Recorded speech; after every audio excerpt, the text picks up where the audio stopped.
بسم اللہ الرحمن الرحیم۔ دیکھتی آنکھوں اور سنتے کانوں کو روحانی سکون 786 میں میری طرف سے السلام علیکم ورحمۃ اللہ وبرکاتہ۔ خوب خوب درود و سلام ہو نبی کریم علیہ الصلاۃ والسلام پر اور آپ کی اہل بیت اور اصحاب مبارکہ پر۔ آج ہم جن شخصیت کا ذکر کریں گے ان کا نام ہے حضرت سیدنا عمر بن عبدالعزیز رحمۃ اللہ تعالی علیہ۔ امیر المؤمنین حضرت سیدنا عمر بن عبدالعزیز رحمۃ اللہ تعالی علیہ کی کنیت ابو حفص نام عمر بن عبدالعزیز ہے۔ آپ کی والدہ حضرت سیدنا عمر فاروق اعظم رضی اللہ تعالی عنہ کی پوتی سیدتنا ام عاصم بنت عاصم تھیں۔ آپ عابد و زاہد، بردبار، عاجزی و انکساری کے پیکر، خوف خدا سے لبریز، عدل و انصاف قائم کرنے والے، بھلائی و نیکیوں کو محبوب رکھنے، نیکی کا حکم دینے اور برائیوں سے منع کرنے والے تھے۔ آپ کا شمار ان خلفاء میں ہوتا ہے جو خلیفہ ہونے کے باوجود شان و شوکت اور عیش و عشرت کی زندگی سے دور رہے۔ آپ نے صرف 29 ماہ کے عرصے میں دنیا کے ایک بہت بڑے حصے میں خوشحالی کا ایسا اسلامی انقلاب برپا کیا جس کی مثال صدیاں گزر جانے کے بعد بھی نہیں ملتی۔ آپ نے عہد خلفۂ راشدین کی یاد تازہ کر دی۔ آپ کو عمر ثانی بھی کہا جاتا ہے۔ آپ رحمۃ اللہ تعالی علیہ خلیفہ منتخب ہوئے۔ جب آپ کو خلیفہ منتخب کیا گیا اور جب آپ گھر تشریف لائے تو آپ کے گھر والوں نے دیکھا آپ آج اس قدر پریشان کیوں ہیں۔ فرمایا، آج مجھ پر فرض عائد کیا گیا ہے کہ میں ہر مسلمان کا بغیر اس کے مطالبے کے حق ادا کروں۔ آج میں مشرق و مغرب کہ ہر یتیم و مسکین کا اور ہر بیوہ و مسافر کا جواب دہ بنایا گیا ہوں۔ پھر مجھ سے زیادہ قابل رحم اور کون ہو سکتا ہے؟ پھر اپنی بیوی فاطمہ سے جو کہ خلیفہ عبد الملک کی نور نظر تھیں ارشاد فرمایا، اپنا وہ بیش قیمت جواہر جو تمہیں عبد الملک نے دیا تھا بیت المال میں داخل کر دو یا مجھ سے اپنا تعلق ختم کر لو۔ یہ سن کر با وفا سیر چشم بیوی اٹھیں اور اپنے جواہرات کو بیت المال میں بھیج دیا۔ جب دامن پاک اور گھر صاف ہو چکا تو آپ اہل خاندان کی طرف متوجہ ہوئے اور یزید اور معاویہ تک کے وارثوں کو ایک ایک کر کے پکڑا اور تمام غصب شدہ جائیداد اور اموال اصل وارثوں کو واپس کر دیے۔ مال و دولت اس کثرت سے واپس ہوا کہ حکومت عراق کا خزانہ خالی ہو گیا اور اخراجات کے لیے دمشق سے وہاں روپیہ بھیجا گیا۔ بعض خیرخواہوں نے کہا، یا امیر المؤمنین، آپ اپنی اولاد کے لیے کچھ چھوڑ دیں، تو ارشاد فرمایا، میں انہیں اللہ کے سپرد کرتا ہوں۔ حضرت عمر بن عبدالعزیز رحمۃ اللہ علیہ نے اپنی سلطنت کے اندر مسلم اور غیر مسلم کے شہری حقوق کو یکساں کر دیا۔ ہیرا کی ایک مسلمان نے ایک غیر مسلم کو کسی وجہ سے قتل کر دیا۔ آپ رحمۃ اللہ علیہ نے قاتل کو پکڑ کر مقتول کے وارثوں کے حوالے کر دیا اور انہوں نے اسے قتل کر دیا۔ ایک عیسائی نے خلیفہ عبد الملک کے بیٹے حشام پر دعویٰ کر دیا۔ جب مدعی اور مدعا علیہ حاضر ہوئے تو آپ نے دونوں کو برابر کھڑا کر دیا۔ حشام کا چہرہ اس بے عزتی پر فرط غضب سے سرخ ہو گیا۔ آپ رحمۃ اللہ علیہ نے یہ دیکھا تو فرمایا، اس کے برابر کھڑے رہو۔ شریعت حقہ کی شان عدالت یہی ہے کہ ایک بادشاہ کا بیٹا عدالت میں ایک نصرانی کے برابر کھڑا ہو۔ حضرت عمر بن عبدالعزیز رحمۃ اللہ علیہ کا دور حکومت صرف 2.5 سال ہے۔ اس مختصر اور قلیل مدت میں خلق خدا نے یوں محسوس کیا کہ زمین و آسمان کے درمیان عدل کا ترازو کھڑا ہو گیا ہے اور فطرت الہی خود آگے بڑھ کر انسانیت کو آزادی، محبت اور خوشحالی کا تاج پہنا رہی ہے۔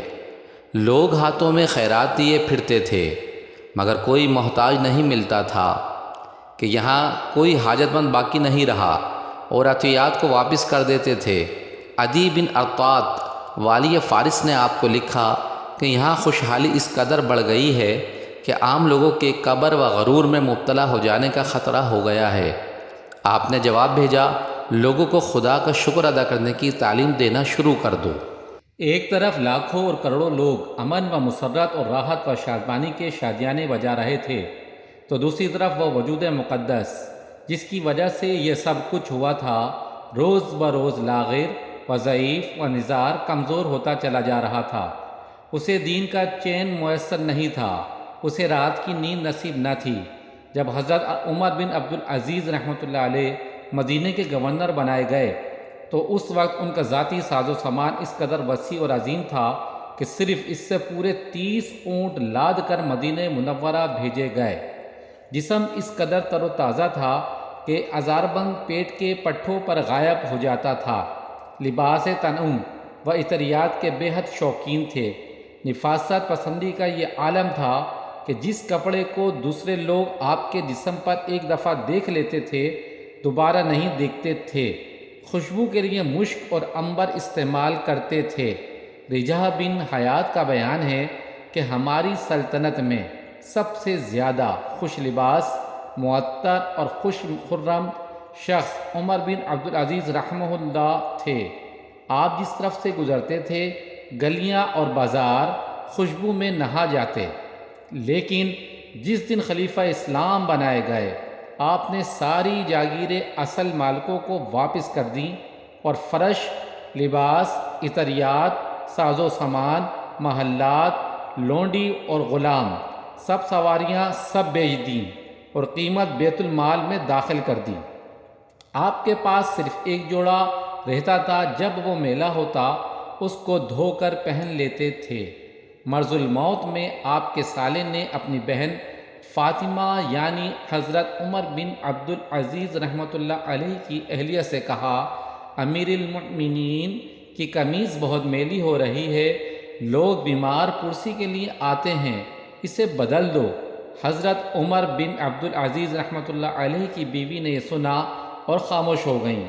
بھائی نے جب پھر یہی تقاضا کیا تو فرمایا، خدا کی قسم خلیفہ اسلام کے پاس اس کے سوا کوئی دوسرا کپڑا نہیں ہے، میں کہاں سے دوسرا کپڑا پہنا دوں؟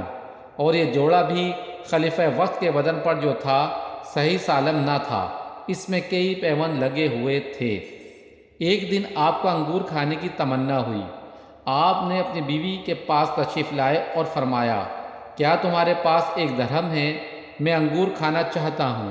بیوی فاطمہ نے کہا، خلیفۃ المسلمین ہو کر کیا آپ میں ایک پیسے خرچ کرنے کی بھی طاقت نہیں ہے؟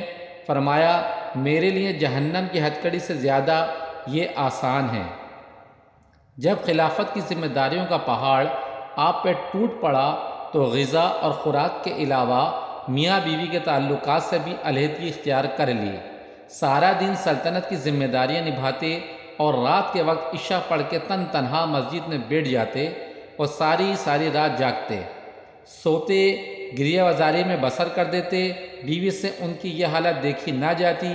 ایک دن انہوں نے تنگ آ کر پوچھا تو ارشاد فرمایا، میں نے ذمہ داری کے سوال پر بڑی اچھی طرح غور و خوض کیا ہے اور اس کے بعد میں اس نتیجے پر پہنچا ہوں کہ میں اس امت کے چھوٹے بڑے اور سیاہ و سفید کاموں کا ذمہ دار ہوں۔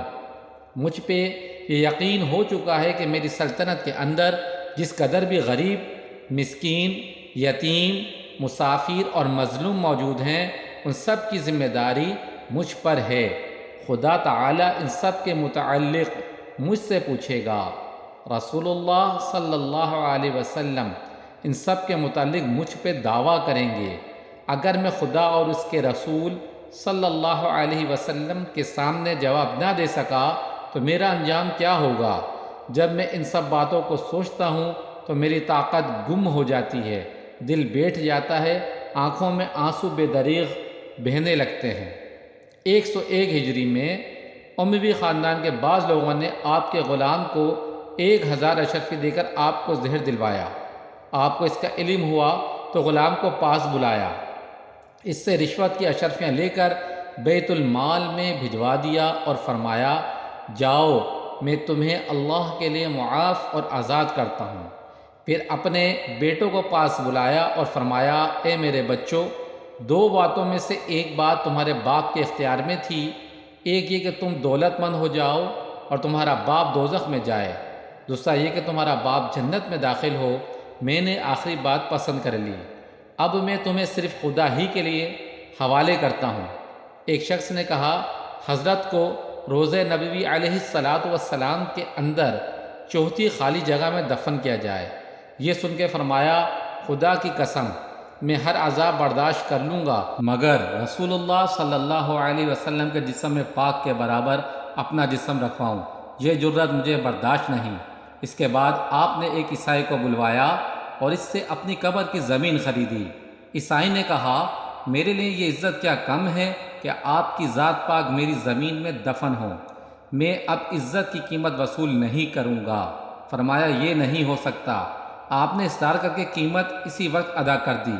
پھر فرمایا جب مجھے دفن کرو تو یہ رسول اللہ صلی اللہ علیہ وسلم کے مبارک ناخن اور منہ مبارک میرے کفن کے اندر رکھ دینا۔ اسی وقت پیغام ربانی آ گیا اور زبان مبارک پر آیت مقدسہ جاری ہو گئیں اور روح اثر جسم سے پرواز کر گئی۔ انا للہ و انا الیہ راجعون بارگاہ ایزدی میں کہہ کر دعا گو ہے کہ اللہ تبارک و تعالی تمام مسلمانوں کو حضرت عمر بن عبدالعزیز رحمۃ اللہ علیہ جیسی زندگی اور موت نصیب فرمائے، آمین یا رب العالمین۔ حضرت عمر بن عبدالعزیز رحمۃ اللہ علیہ نے جس طرح عدل و انصاف پر مبنی خلافت کی ذمہ داریاں ایک حکمران نہیں بلکہ ایک خادم کی حیثیت سے بخوبی ادا کیں اور اپنی رعایا کو غلام اور جواب دہ سمجھا، وہ تقوی اور پرہیزگاری کی وہ مثال بن گئے کہ غیر مسلم بھی ان کو عدل و انصاف اور بہترین حکمراں اور قوم کا بہترین لیڈر مانتے ہیں۔ اور آج کل کے حکمراں دنیا کے حوث اور مال و متاع کی لالچ میں اندھے ہو کر اپنا پیٹ میں آگ بھر رہے ہیں اور رعایا جگہ جگہ غربت، افلاس اور قرضوں میں جکڑی جا رہی ہے اور لوگ پورے عالم میں عوام کمزور، ذلیل و رسوا ہو رہی ہے، اور اس کی بڑی وجہ آخرت کو بھلا کر دنیا کے غلام بن گئے ہیں۔ رب تعالی سے دعا ہے وہ ہمیں عمر بن عبدالعزیز رحمۃ اللہ علیہ جیسا غیور اور پرہیزگار حکمراں عطا کرے، آمین یا رب العالمین۔